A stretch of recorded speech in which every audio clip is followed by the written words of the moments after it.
Hello everyone, welcome to my channel KP success zone. दोस्तों, physics का class चल रहा था और तीन चैप्टर और 3 लेक्चर हो चुका है फिजिक्स में। आज चौथा लेक्चर है और आज के वीडियो में हम लोग पढ़ने वाले हैं कार्य, ऊर्जा और शक्ति। ठीक है, वर्क, एनर्जी एंड पावर। ठीक है, अगर इंग्लिश में देखें तो कार्य का होता है वर्क, ऊर्जा का होता है एनर्जी और शक्ति का क्या होता है तो पावर। ठीक है, हिंदी और इंग्लिश दोनों को कवर करेंगे बाइलिंगुअल के में, ताकि आप लोगों को समझ में आए अच्छे से। ठीक है, तो सबसे पहले हम लोग पढ़ने वाले हैं कार्ड्स के बारे में, वर्क के बारे में। और इससे पहले जो लोग पिछला वीडियो नहीं देखे हैं, प्लेलिस्ट में जाके देख लीजिए। साथ ही दोस्तों, बिहार शिक्षक एग्जाम का फॉर्म भी भराना स्टार्ट हो चुका है, तो आप लोग फॉर्म भी भरिए। ठीक है, उसके बाद बात करें तो भारतीय राष्ट्रीय आंदोलन का कंप्लीट वीडियो हमारे चैनल पे अपलोड है, तो प्लेलिस्ट में जाके उसको देख सकते हैं। पर्यावरण का भी वीडियो अपलोड हो रहा है, 4-5 लेक्चर पर्यावरण का भी हो चुका है, तो आप उसको भी प्लेलिस्ट में जाके देख सकते हैं। ठीक है, तो प्लेलिस्ट में जाइए, काफ़ी वीडियो आप लोग के लिए है जो कि बिहार शिक्षक एग्जाम में आपको काम आने वाला है। तो प्लेलिस्ट में जाके आप लोग अपने हिसाब से उसको देख सकते हैं। ठीक है, चलिए आज के वीडियो को शुरू करते हैं। आज हम लोग सबसे पहला टॉपिक जो करने वाले हैं वो कार्य, वर्क करेंगे। ठीक है, वर्क क्या होता है कि किसी वस्तु पर लगाए गए बल तथा बल की दिशा में विस्थापन के गुणनफल को कार्य कहते हैं। ठीक है, कार्य क्या होता है कि किसी भी वस्तु पर कोई बल लगाया जाए और बल लगाने पे बल जिस दिशा में हम बल लगाते हैं उसी दिशा में अगर विस्थापन होती है तो उस बल और विस्थापन के गुणनफल को हम क्या बोलते हैं, कार्य बोलते हैं। जैसे कि मान लीजिए यहाँ पे देखिए, एक कोई वस्तु यहाँ रखी हुई है, इस पे हम लोग फोर्स लगाए, बल लगाए एफ मतलब एफ न्यूटन का हम बल लगाते हैं। तो जो वस्तु है पहले यहाँ थी, अब वो आगे बढ़ गई है, धक्का दिए, बल लगाए तो यहाँ पे आ गई। मतलब इसका जो डिस्प्लेसमेंट हुआ दोनों के बीच का देखेंगे, पहले यहाँ था अब यहाँ पहुँच गया। मतलब कितना डिस्प्लेसमेंट हुआ तो डी डिस्प्लेसमेंट हुआ, मतलब डी विस्थापन हुआ। ठीक है, विस्थापन को हम लोग डी से लिख रहे हैं। तो कार्य जो हो जाएगा दोस्तों वो हो जाएगा क्या, तो जो हम फोर्स लगाए हैं वो और जितना डिस्प्लेसमेंट हुआ है वो दोनों के गुणनफल के बराबर होता है। तो वर्क या कार्य is equal to F into D लिख सकते हैं। एफ क्या हो गया यहाँ पे, तो एफ हो जाएगा दोस्तों बल, और डी क्या हो जाएगा तो डी हो जाएगा विस्थापन। ठीक है, डी क्या हो जाएगा तो डी हो जाएगा विस्थापन। ठीक है, तो इस तरीके से हमको कार्य समझ में आ गया, ये नॉर्मल फार्मूला हो गया। अब देखिए, अगर डी जीरो हो, मतलब कि अगर आप बल तो लगा रहे हैं, धक्का तो लगा रहे हैं, लेकिन जो वस्तु है वो डिस्प्लेसमेंट नहीं कर रही है, विस्थापन नहीं कर रही है, अपने जगह से आगे नहीं बढ़ रही है, तो कहा जाएगा कि कार्य जो हुआ वो क्या हुआ, शून्य हुआ। मतलब कोई कार्य नहीं हुआ, क्योंकि विस्थापन नहीं हो रहा है, डिस्प्लेसमेंट जीरो है। अगर मान लीजिए कोई वस्तु है यहाँ पे रखी हुई है, ठीक है, इस पे हम लोग फोर्स लगा रहे हैं, बल लगा रहे हैं, इधर की तरफ धक्का दे रहे हैं, लेकिन ये आगे ही नहीं बढ़ रहा है। मतलब यहीं का यहीं पे है, कितना भी धक्का दे रहे हैं तो। ठीक है, तो हम इसमें क्या बोला जाएगा कि आप कितना भी बल लगा लीजिए, डिस्प्लेसमेंट अगर जीरो है तो कार्य क्या होगा, शून्य होगा। कार्य क्या होगा, शून्य होगा। जैसे एग्जाम्पल में देखें कि अगर सिर पर बोझ लेकर खड़ा व्यक्ति, कोई व्यक्ति अपने सिर के ऊपर, कोई एक व्यक्ति है दोस्तों और अपने सिर के ऊपर मान लीजिए 50 केजी का वेट लिया हुआ है, और लेकिन ये यहीं पे खड़ा है, आगे नहीं बढ़ पा रहा है, तो क्या कहा जाएगा, क्योंकि ये आगे नहीं बढ़ा, डिस्प्लेसमेंट क्या हो गया, जीरो हो गया। तो हम कितना देर भी ये खड़ा रहे, उसके वर्क डन को क्या बोला जाएगा कि उसने जीरो काम किया। भाई तुम कोई काम नहीं किया है, भले ही तुम 50 किलो को वजन लेके 20 घंटा खड़े रहो, कोई मतलब नहीं है, तुम कार्य क्या किए हो तो जीरो कार्य किए हो। ठीक है, क्योंकि क्या है, डिस्प्लेसमेंट नहीं हो रहा है। जब भी डिस्प्लेसमेंट नहीं होगा कार्य नहीं माना जाएगा, कार्य जीरो हो जाएगा। ठीक है, उसके बाद दोस्तों, अगर फोर्स और डिस्प्लेसमेंट मतलब फोर्स, बल और विस्थापन के बीच अगर थीटा डिग्री का कोण बनता है, मान लीजिए कोई वस्तु रखा हुआ है इधर, इस पे अगर हम फोर्स लगाएं, ठीक है, और जैसे फोर्स लगाएं तो डिस्प्लेसमेंट मान लीजिए इधर हो रहा है, सीधे हो रहा है, तो मतलब क्या है, दोनों के बीच में कितना डिग्री का वो है, तो 0 डिग्री है, 0 डिग्री है। फोर्स इधर लग रहा है, डिस्प्लेसमेंट भी इधर ही लगेगा, तो हम क्या हो जाएगा, तो थीटा, दोनों के बीच फोर्स और डिस्प्लेसमेंट, मतलब बल और विस्थापन के बीच की कोण कितना हो जाएगा 0 डिग्री। अगर मान लीजिए इधर फोर्स लग रहा है, विस्थापन इधर हो रहा है, ठीक, इधर फोर्स लग रहा है और इधर विस्थापन हो रहा है, और ये थीटा जो है वो कितना हो गया 30 डिग्री। तो इस तरीके से जब भी फोर्स मतलब कि बल और विस्थापन के बीच एंगल बने तो कोण बने, तो उसके लिए जो कार्य का फार्मूला होता है वो होता है F D cos theta, F D cos theta, ठीक है। तो थीटा का मान अगर 0 डिग्री होगा, 0 डिग्री पे कॉस थीटा का मान 1 होता है, आप लोग जानते हैं कॉस 0 डिग्री क्या होता है 1 होता है। तो वर्क डन जो होगा सबसे ज़्यादा होगा, कार्य जो होगा सर्वाधिक कब होगा, जब थीटा का मान 0 डिग्री होगा। और 90 डिग्री कॉस 90 डिग्री का मान क्या होता है दोस्तों, तो 0 डिग्री होता है, 0 होता है, इसलिए 90 डिग्री जब थीटा का मान होगा, मतलब फोर्स मतलब कि बल और विस्थापन के बीच का जब एंगल 90 डिग्री होगा तो कार्य जो है दोस्तों वो क्या माना जाएगा, शून्य माना जाएगा, ठीक है। ठीक है, जैसे कि सर पे बोझ पे लेके खड़ा व्यक्ति, ये कार्य क्या उसमें विस्थापन तो नहीं हो रहा है, और ये दोनों के बीच देखेंगे तो फोर्स और डिस्प्लेसमेंट के बीच एंगल भी जो होता है वो दोस्तों वो क्या होता है, तो 90 डिग्री होता है, ठीक है। तो जब 90 डिग्री होगा तो कॉस थीटा कितना हो जाएगा, कॉस 90, कॉस 90 जीरो हो जाएगा, तो कार्य क्या हो जाएगा, 0 हो जाएगा। तो और जब 0 डिग्री हो जाएगा तो कॉस 0 कितना हो जाएगा, 1 हो जाएगा, तो फोर्स क्या हो जाएगा, एफ डी हो जाएगा, मतलब सर्वाधिक हो जाएगा। तो पूछा जाए कि कितने डिग्री पे मतलब कार्य सबसे ज़्यादा होता है, तो मतलब 0 डिग्री पे जो कार्य है सबसे ज़्यादा होता है, ठीक है। चलिए, इतने में हम लोग क्या पढ़ लिए, कार्य के बारे में पढ़ लिए। अब अगला टॉपिक जो हम लोग करने वाले हैं वो है ऊर्जा, एनर्जी के बारे में, ठीक है। एनर्जी क्या होता है दोस्तों, तो कार्य करने की क्षमता, कार्य करने की क्षमता तो हम लोग क्या बोलते हैं, ऊर्जा बोलते हैं, ठीक है। किसी के कार्य करने की क्षमता को क्या बोलते हैं, ऊर्जा बोलते हैं। किसी भी वस्तु में ऊर्जा जो होती है दोस्तों वो विभिन्न प्रकार से निहित होती है, जैसे कार्य करने की क्षमता,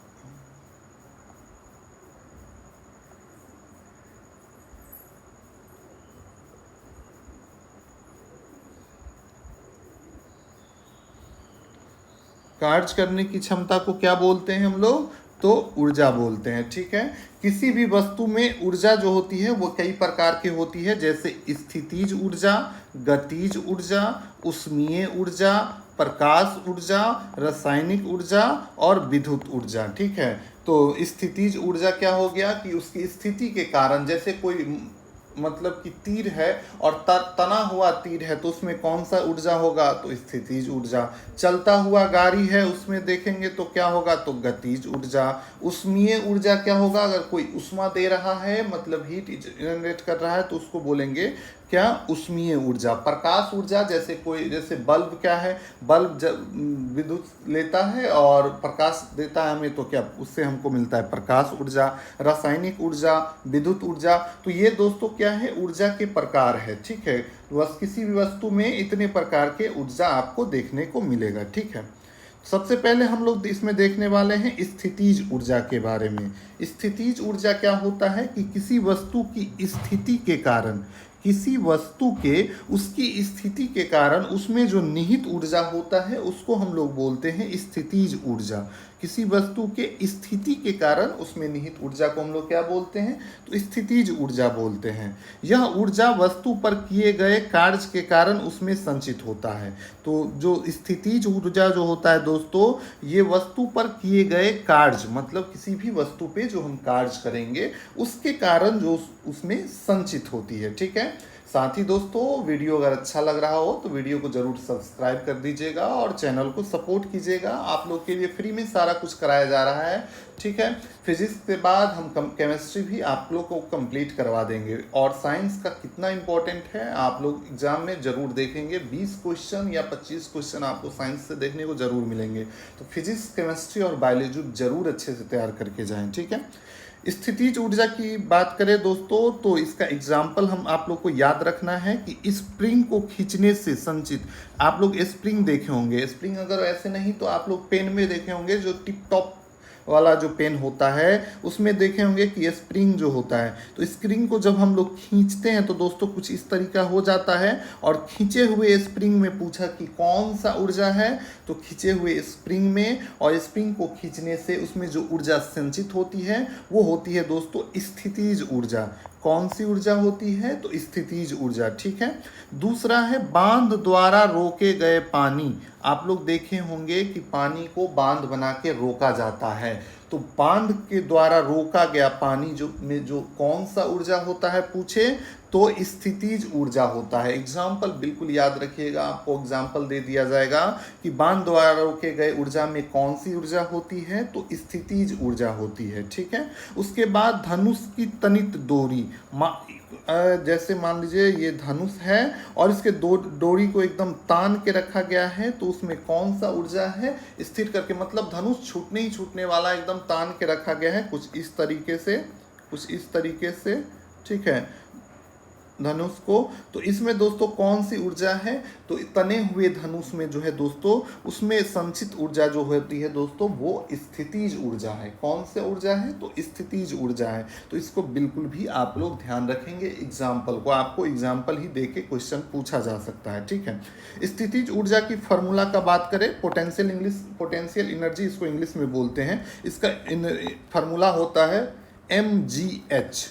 एम का मतलब हो गया दोस्तों मास या द्रव्यमान हिंदी में, जी का मतलब होगा गुरुत्वीय त्वरण जिसका मान दोस्तों 9.8 मीटर प्रति सेकंड होता है। कहीं कहीं इसका मान आपको 10 भी ले लिया जाता है कैलकुलेशन को आसान बनाने के लिए। ठीक है। एच जो है दोस्तों वो उसका ऊंचाई है तल से। ठीक है, तो ये एच जो हो जाएगा ऊंचाई हो जाएगा। तो पोटेंशियल एनर्जी जिसको हम लोग स्थितिज ऊर्जा बोलते हैं हिंदी में, उसका फॉर्मूला क्या हो गया mgh। ठीक है, m से मास, g से क्या हो जाएगा गुरुत्वीय त्वरण, h जो हो जाएगा दोस्तों वो ऊंचाई हो जाएगा। ठीक है, तो इस तरीके से आप लोग स्थितिज ऊर्जा समझ गए होंगे। ठीक है। अब बात करेंगे गतिज ऊर्जा। गतिज ऊर्जा जो होता है, नाम से याद है गतिज ऊर्जा, गति मतलब अगर कोई वस्तु गति कर रहा है, मतलब कि स्थिर नहीं है, वो गति कर रहा है मतलब चल रहा है, तो उसमें जो ऊर्जा होगा तो कौन सा ऊर्जा होगा दोस्तों, तो गतिज ऊर्जा होगा। यदि किसी वस्तु के गति के कारण उसमें निहित ऊर्जा, गतिज ऊर्जा जो होता है उसके गति के कारण, ठीक है, तो किसी वस्तु के गति के कारण जो निहित ऊर्जा होता है उसको हम लोग क्या बोलते हैं, तो उसको गतिज ऊर्जा बोलते हैं। ठीक है।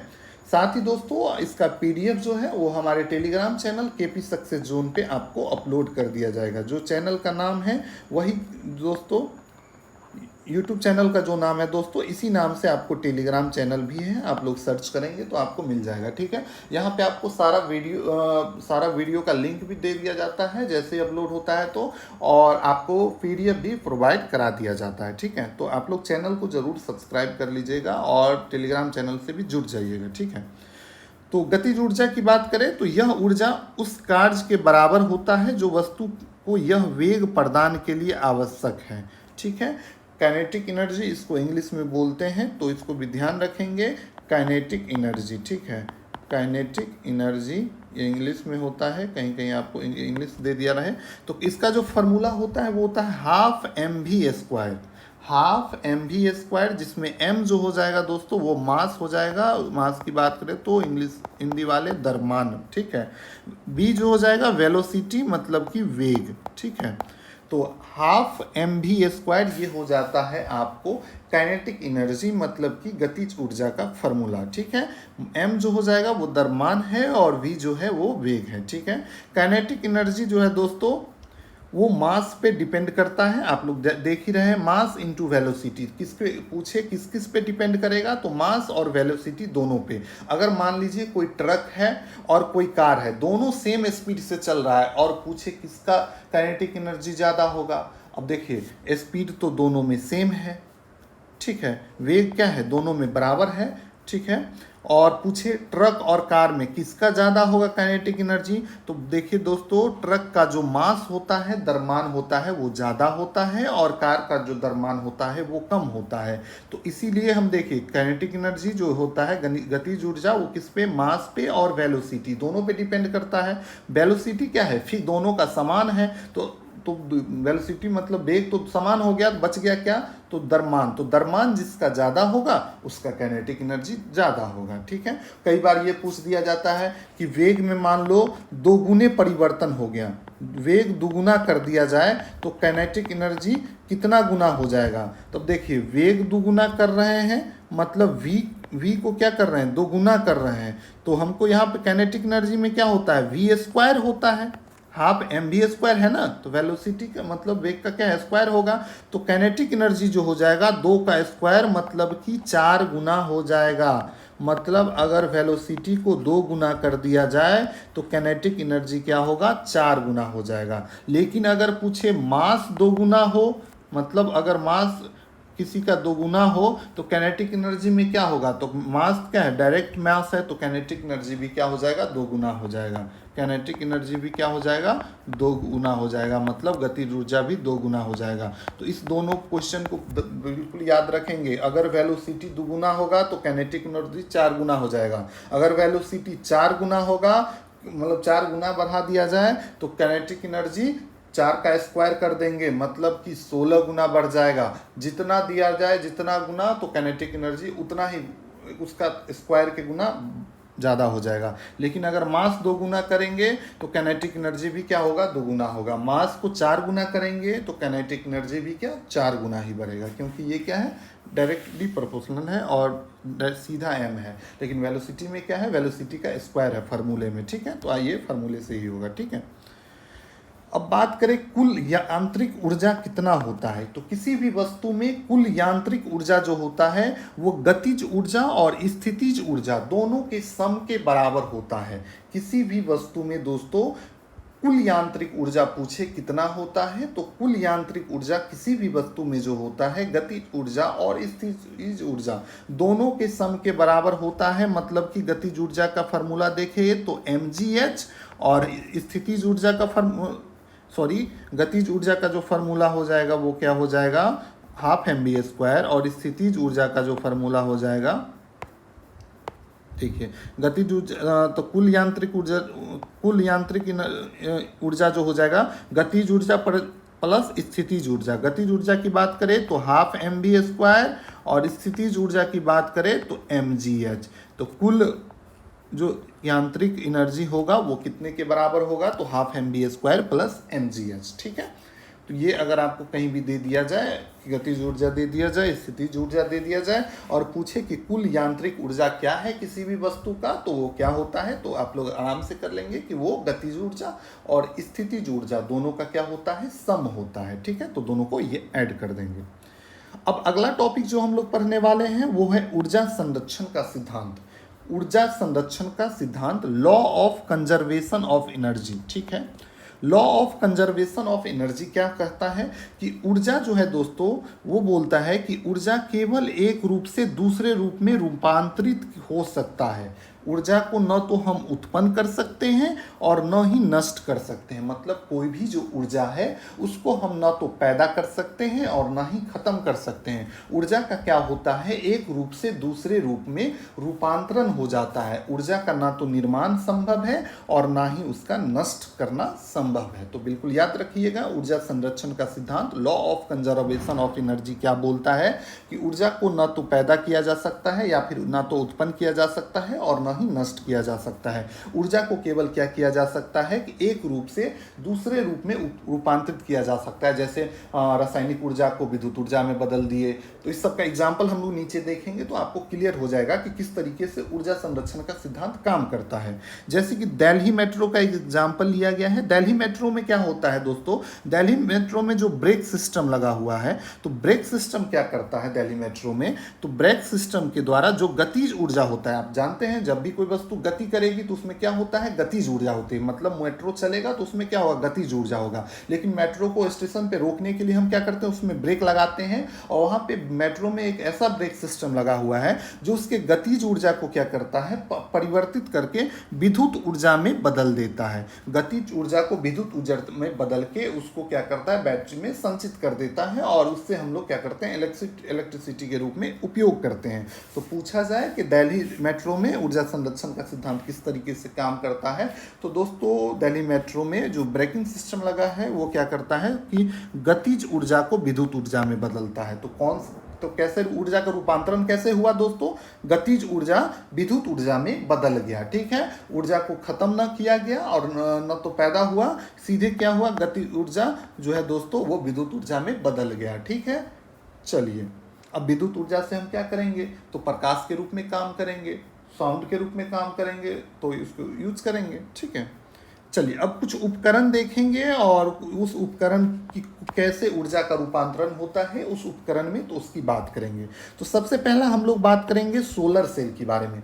सोलर सेल नाम से ही पता चल रहा है कि सूरज के प्रकाश से जो एनर्जी ले उसको हम लोग क्या बोलते हैं, सोलर सेल बोलते हैं। ठीक है, तो वो क्या करते हैं, सौर ऊर्जा लेती हैं। ठीक है, मतलब सूरज से ऊर्जा लेती है और विद्युत ऊर्जा में बदल देती है। ठीक है, तो यहाँ पे ऊर्जा का जो रूपांतरण हो रहा है सोलर सेल में, सौर ऊर्जा से विद्युत ऊर्जा में रूपांतरण हो रहा है। क्या हो रहा है, सौर ऊर्जा से विद्युत ऊर्जा में। बिल्कुल याद रखिएगा दोस्तों, एक क्वेश्चन यहाँ से जरूर आपको देखने को मिलेगा। उसके बाद बात करें लाउड स्पीकर। आप लोग अपने गांव घर में शादी विवाह हो या कोई भी फंक्शन हो या उसमें लाउड स्पीकर तो बजाए ही होंगे।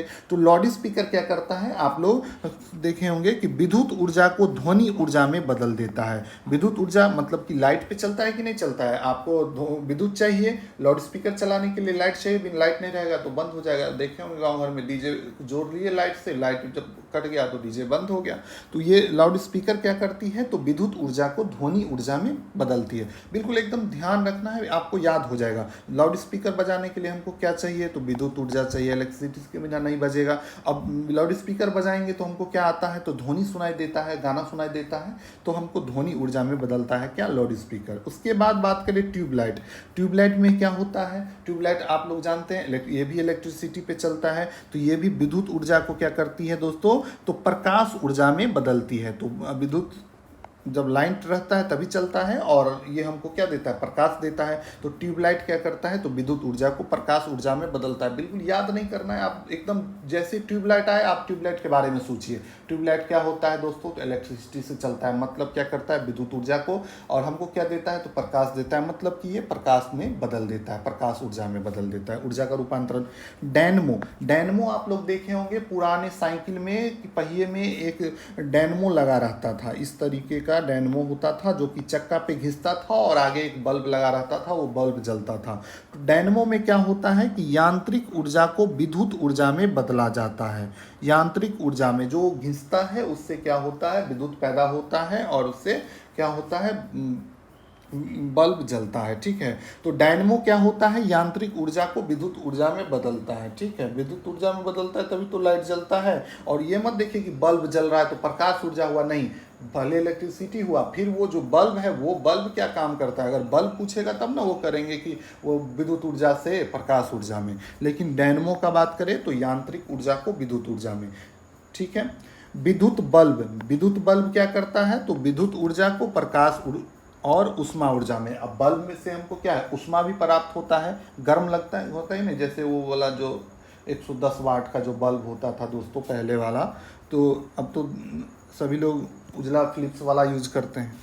तो ठीक है, तो इसमें क्या होता है विद्युत बल्ब में, तो विद्युत ऊर्जा को प्रकाश और उष्मा ऊर्जा दोनों में बदल देता है। ठीक है, उसके बाद बात करें तो विद्युत सेल जो होता है दोस्तों, ये रासायनिक ऊर्जा को विद्युत ऊर्जा में बदल देता है। बैटरी आप लोग देखे होंगे, उसमें क्या होता है, रसायन भरा होता है। कभी निप्पो बैटरी आप लोग यूज़ किए होंगे, बैटरी जो टॉर्च में यूज़ करते थे, उसमें क्या होता था, अंदर में क्या रासायनिक चीज़ होता था, मतलब मटेरियल होता था, वो क्या करता था, विद्युत ऊर्जा में बदल देता था। तो इस विद्युत सेल में क्या होता है, रासायनिक ऊर्जा को विद्युत ऊर्जा में बदला जाता है। ठीक है, तो इसको भी याद रखेंगे। सितार के बारे में याद करेंगे तो सितार दोस्तों यांत्रिक ऊर्जा को ध्वनि ऊर्जा में बदलता है। उसके बाद बात करें पवन चक्की क्या करता है, गतिज ऊर्जा को यांत्रिक ऊर्जा में बदलता है। पवन चक्की क्या करता है, तो गतिज ऊर्जा को यांत्रिक ऊर्जा में बदल देता है। उसके बाद बात करें विद्युत मोटर की, तो विद्युत मोटर जो है दोस्तों विद्युत ऊर्जा को यांत्रिक ऊर्जा में बदलता है। विद्युत मोटर क्या करता है, तो विद्युत ऊर्जा को यांत्रिक ऊर्जा में बदलता है। बहुत इंपॉर्टेंट है, ये भी बहुत बार पूछा गया है। मोमबत्ती दोस्तों क्या करता है, तो रासायनिक ऊर्जा को प्रकाश ऊर्जा और उष्मा ऊर्जा दोनों में बदलता है। ठीक है, रासायनिक ऊर्जा को प्रकाश ऊर्जा और उष्मा ऊर्जा में बदलता है। ठीक है। माइक्रोफोन जो होता है दोस्तों, ये ध्वनि ऊर्जा को विद्युत ऊर्जा में बदलने का काम करता है, और इसको याद रखेंगे कि माइक्रोफोन जो है दोस्तों, ये ध्वनि ऊर्जा को विद्युत ऊर्जा में बदलने का काम करता है। उसके बाद बात करें विद्युत हीटर जो होता है दोस्तों, ये विद्युत ऊर्जा को उष्मीय ऊर्जा में, हीटर जो हम लोग तापने के रूप में यूज करते हैं गर्म ठंडे के दिनों में, तो विद्युत हीटर क्या करता है, विद्युत ऊर्जा को उष्मीय ऊर्जा में बदल देता है। ये कुछ इंपॉर्टेंट यंत्र थे जिसको हम लोग एक जगह कर दिए। इसके बाद आप लोग क्वेश्चन करेंगे और जो भी इंपॉर्टेंट यंत्र इसके अलावा भी मिलेंगे तो उसको आप लोग अपने नोट में जरूर नोट डाउन कर लेंगे। ठीक है। बाकी जितने इंपॉर्टेंट जो कि एग्जाम में बार बार पूछा जाता था उसको हम लोग एक जगह करा दिए। ठीक है। अब अगला टॉपिक हम लोग करने वाले हैं शक्ति, पावर। पावर क्या होता है, तो कार्य करने की दर को क्या बोलते हैं, शक्ति बोलते हैं। ठीक है। कार्य करने की दर मतलब किस दर से कार्य किया जाता है तो उसके बोलेंगे शक्ति। ठीक है। दर की जब भी बात आएगी दोस्तों तो कार्य बट्टे में नीचे में समय लगेगा। ठीक है। यह ऊर्जा की रूपांतरण का दर भी बोलते हैं। तो ऊर्जा का रूपांतरण में जैसे विद्युत ऊर्जा को विद्युत ऊर्जा को प्रकाश ऊर्जा में बदल रहे हैं तो किस दर से बदल रहे हैं, किस रेट से बदल रहे हैं, तो इसको भी हम लोग क्या बोलते हैं, वो शक्ति बोलते हैं। ठीक है। शक्ति का फॉर्मूला बात करें तो पावर जो होता है वर्क पर यूनिट टाइम होता है। ठीक है। पावर क्या होता है, वर्क पर यूनिट टाइम होता है। ठीक है। इसका एसआई मात्रक जो होता है शक्ति का वो होता है वाट। वाट जो होता है इसका एसआई मात्रक होता है, तो इसको याद रखना है। एक वाट में जो होता है दोस्तों 1 जूल पर सेकंड कार्य के बराबर होता है। एक वाट जो होता है दोस्तों 1 जूल पर सेकंड कार्य के बराबर होता है। कार्य का मात्रक जूल होता है। अनमात्रक बात करें तो अर्ग second, horse power, kilowatt, megawatt, ये भी सारा दोस्तों ये किसका, तो शक्ति का ही मात्रक होता है। ठीक है। इसको आप लोग याद रखेंगे। एक हॉर्स पावर में पूछा जाता है कितना वाट होता है, तो एक हॉर्स पावर में दोस्तों 746 वाट होता है। कितना वाट, तो एक हॉर्स पावर में 746 वाट होता है। ठीक है। उसके बाद दोस्तों विद्युत ऊर्जा संयंत्रों की जो क्षमता है, मतलब कितना मेगावाट का एनर्जी हम लोग खत्म किए, इलेक्ट्रिसिटी कितना बिल आया, ये भी दोस्तों मेगावाट में ही प्रदर्शित किया जाता है। 1 किलोवाट आवर, इसको 1 किलोवाट आवर जो है दोस्तों 1000 वाट घंटा के बराबर होता है, और इसकी शक्ति बराबर ये जो होता है दोस्तों 3.6 इंटू 10⁶ जूल के बराबर होता है। तो इसको भी आप लोग याद रखेंगे। जो विद्युत का जो यूनिट होता है वो किलोवाट पर घंटा में क्या किया जाता है, मापा जाता है। ठीक है। तो इस तरीके से हमने आज ये सारा टॉपिक पढ़ा। कल के वीडियो में हम फिर मिलेंगे और अगले टॉपिक के साथ, और फिजिक्स को हम लोग धीरे धीरे करके आपको ख़त्म करेंगे। ठीक है। तो आप लोग चैनल पे बने रहें और इसी तरीके से चैनल को सब्सक्राइब भी कर लीजिए ताकि आपको जैसे भी वीडियो आए आपके पास पहुंच जाए। ठीक है। साथ ही इन्वायरमेंट भी करा दिया जाएगा और इन्वायरमेंट का लेक्चर भी अपलोड हो रहा है। साथ ही भारतीय राष्ट्रीय आंदोलन तो कंप्लीट हो चुका है, और बिहार का जो हिस्ट्री है वो भी कंप्लीट करा दिया गया है, जिसमें मॉडर्न पूरा कंप्लीट है। 100 MCQ भी करा दिया गया है। तो आप लोग ज़रूर देखिए प्लेलिस्ट में जाके। ठीक है। Thank you.